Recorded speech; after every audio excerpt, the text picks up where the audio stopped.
हरे कृष्णा। तो चलिए आज मैं आप सभी को सुनाती हूँ कामका एकादशी व्रत कथा, जो कि श्रावण मास की कथा है और ये सच्ची कथा है भगवान विष्णु के निमित्त। तो चलिए भगवान विष्णु का नाम लेकर, श्री हरि का नाम लेकर कामका एकादशी व्रत कथा शुरू करते हैं। जो श्रावण मास के कृष्ण पक्ष की एकादशी, जो पवित्र एकादशी अथवा कामका एकादशी के नाम से जानी जाती है, और इस दिन भगवान श्रीधर की पूजा भी की जाती है और इस व्रत को करने से सभी कामनाओं की पूर्ति होती है। इसी तरह से इसे कामिका एकादशी व्रत कहा जाता है और इसके करने से ही ब्रह्म हत्या तक का दोष निवारण हो जाता है। वास्तव में यह बहुत पवित्र और पुण्यदायी व्रत है, जो हर प्रकार के पापों से मुक्ति दिलाने में समर्थ होता है। जय श्री हरि। तो चलिए अब शुरू करते हैं कामिका एकादशी व्रत कथा। तो धर्मराज युधिष्ठिर ने कहा कि हे माधव, आषाढ़ शुक्ल देवशयनी एकादशी तथा चातुर्मास्य व्रत महात्म मैंने भली प्रकार से सुना और समझा। अब कृपा करके मुझे श्रावण मास के कृष्ण पक्ष की एकादशी के बारे में बताइए। तो श्री कृष्ण भगवान कहने लगे कि हे युधिष्ठिर, इस एकादशी की कथा को एक समय ब्रह्मा जी ने नारद जी से कहा था, वही मैं तुमसे कहता हूँ। तो नारद जी ने ब्रह्मा जी से पूछा था कि हे पितामह, श्रावण मास के कृष्ण पक्ष की एकादशी का क्या नाम है, क्या विधि है और उसका महात्म्य क्या है। यह जानकारी और यह जानकर मेरी बड़ी इच्छा है यह जानने की, तो कृपा पूर्वक कुछ मुझे बतलाइए। तो भगवान श्री कृष्ण ने कहा कि हे राजन, ब्रह्मा जी ने नारद जी को जो कुछ बतलाया है वह मैं तुमको कहता हूँ। तो ब्रह्मा जी ने कहा था, हे देवर्षि नारद, लोक कल्याण की भावना से जो तुमने बहुत ही मुझसे अच्छा प्रश्न किया है, और अब मैं वो पावन कथा आपसे कहता हूँ, उसे तुम सचेत होकर सुनो।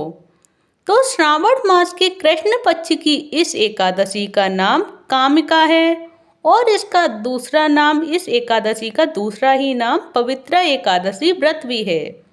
और इस एकादशी की कथा सुनने के मात्र से ही वाजपेयी यज्ञ का फल मिलता है और इस दिन शंख चक्र गदा पद्मधारी भगवान विष्णु का पूजन होता है, क्योंकि भगवान विष्णु के इन सभी नामों की, जो कि श्रीधर, हरि, विष्णु, माधव, मधुसूदन आदि अनेक नाम हैं, जिनकी वहाँ और उस समय पूजा की जाती है। अब पूजा का फल सुनो। तो गंगा, काशी, नैमिषारण्य, पुष्कर और सूर्य व चंद्र ग्रहण पर कुरुक्षेत्र में स्नान करने से, समुद्र और वन सहित पृथ्वी का दान देने से, सिंह राशि के बृहस्पति में गोदावरी और गंडकी नदी में स्नान करने से भी जो फल प्राप्त नहीं होता, वह भगवान विष्णु के पूजन से फल मिल जाता है। जो मनुष्य श्रावण मास में भगवान का पूजन करते हैं, वे देवताओं, गंधर्वों और सूर्य आदि की पूजा कर लेते हैं। तो हे नारद, भीषण पापों की कीचड़ में फंसे हुए और संसार रूपी समुद्र में डूबे हुए मनुष्यों के लिए कामिका एकादशी का व्रत ही उद्धार करने वाला है। इससे बढ़कर पाप नाशक अन्य कोई उपाय नहीं है। जो स्वयं भगवान ने यही कहा है कि इस एकादशी के व्रत के प्रभाव से जीव बुरी योनियों को प्राप्त नहीं होता, और इस एकादशी को जो भक्ति पूर्वक भगवान को तुलसी दल अर्पण करने वाले संसार में ऐसे रहते हैं जैसे जल में कमल। और इस व्रत के प्रभाव से अंतिम समय में मनुष्य यमराज की यातनाएं तथा नरक के दर्शन भी नहीं करता और सीधा स्वर्गलोक को जाता है। और भगवान विष्णु, जो भगवान के रत्न, मोती, मणि तथा आभूषण आदि से उतने प्रसन्न नहीं होते, यानी कि भगवान विष्णु इन आभूषणों से, रत्न मणियों से इतने प्रसन्न नहीं होते जितने कि तुलसी दल से प्रसन्न हो जाते हैं। और तुलसी दल अर्पण का फल 4 भार चांदी का स्वर्ण दान के बराबर होता है। और ब्रह्मा जी ने आगे कहा कि भगवान की अति प्रिय तुलसी को मैं भी सदैव नमस्कार करता हूँ, और तुलसी के वृक्ष को सींचने से संपूर्ण यातनाएं, दर्शन मात्र से समस्त पाप और स्पर्श से मनुष्य पवित्र हो जाता है। जो मनुष्य भगवान के चरणों में तुलसी दल अर्पित करता है वह मुक्त हो जाता है। और कामका एकादशी की रात्रि को दीपदान तथा जागरण के महात्मा का वर्णन चित्रगुप्त भी नहीं कह सकते हैं। और जो मनुष्य इस एकादशी की रात्रि को भगवान के मंदिर में दीप जलाते हैं उनके पितर स्वर्गलोक में स्वधा पान करते हैं। और जो गौशाला में घी या तिल के तेल का दीपक जलाते हैं वे 100 करोड़ दीपक युक्त होकर सूर्यलोक को जाते हैं। और अंत में ब्रह्मा जी ने कहा कि ब्रह्म हत्या तथा भ्रूण हत्या आदि पापों को नष्ट करने वाली इस कामिका एकादशी का व्रत मनुष्य को यत्न पूर्वक अवश्य ही करना चाहिए। और इस व्रत के करने पर तो सभी कामनाओं की पूर्ति होती ही है। और इस कामिका एकादशी के महात्म को श्रद्धा पूर्वक पढ़ने या सुनने वाले के भी समस्त पाप नष्ट हो जाते हैं और उसे विष्णु लोक की प्राप्ति होती है। तो ये तो रही पूरे महात्म की कामिका एकादशी व्रत का महात्म क्या होता है, महत्व क्या होता है और हमें क्यों करनी चाहिए ये कामिका एकादशी व्रत।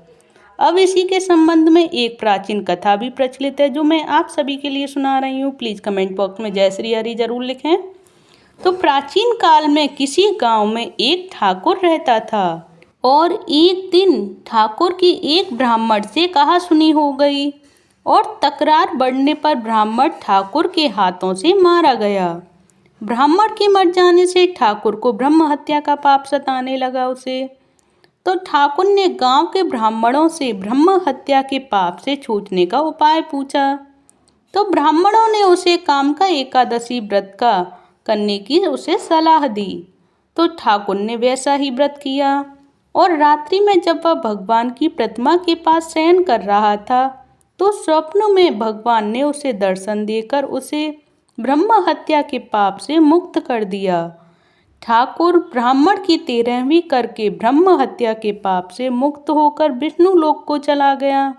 तो देखिए यही है कामिका एकादशी व्रत के महात्म्य की कथा जो मैंने आप सभी को सुनाई। आप एक दूसरे के साथ शेयर करके पुण्य के भागी बन सकते हैं। आप सभी को ये कामिका एकादशी व्रत कथा कैसी लगी प्लीज़ मुझे कमेंट बॉक्स में ज़रूर बताएं। तो चलिए अब मैं बताती हूँ कि इस कामिका एकादशी के दिन आपको क्या फलाहार लेना चाहिए। तो इस दिन गौ के दूध का सागर लेना चाहिए। दूध व दूध के बने हुए पदार्थ, मिठाई तथा दही, आलू आदि ले सकते हैं। तो यही है इसके फलाहार का जो हमें कामिका एकादशी व्रत के दिन ये चीज़ें हमें खानी चाहिए। तो ये सारी जानकारी और कामिका एकादशी व्रत का महात्म और कामिका एकादशी व्रत की कथा आप सभी को कैसी लगी प्लीज़ कमेंट बॉक्स में ज़रूर बताइएगा। अगर आप सभी को ये कथा अच्छी लगी हो तो कमेंट बॉक्स में जय श्री हरि लिखना ना भूलें। हरे कृष्ण कृष्ण कृष्ण हरे हरे, हरे राम राम राम हरे हरे। जय श्री कृष्ण चैतन्य प्रभु नित्यानंद, श्री अद्वैत गदाधर श्रीवासादि गौर भक्ति वृंद। हरे कृष्ण हरि बोल।